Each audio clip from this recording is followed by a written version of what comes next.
May tiyanak sa loob So pinakita ko sa nanay ko yung bukol ko at nagalala kaagad siya. Tapos may mga napapakinggan pa akong mga taong nagsasabing, baka mapisa sa loob at makamatayan. May nangyaring ganyan sa amin noon. Naku, akala nila simple lang. Hindi dinala sa pagamutan. Ayun, patay.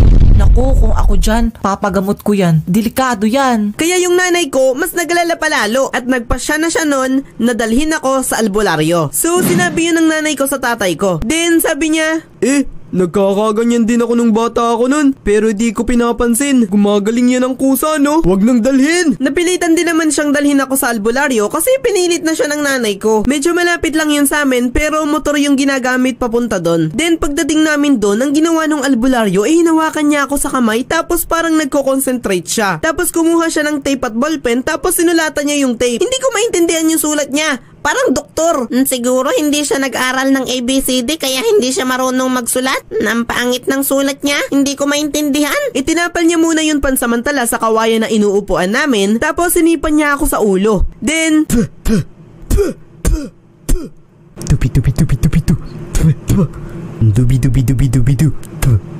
dinuraan niya ako sa ulo tapos bulong siya ng bulong. Ginagawa niya atang lobo.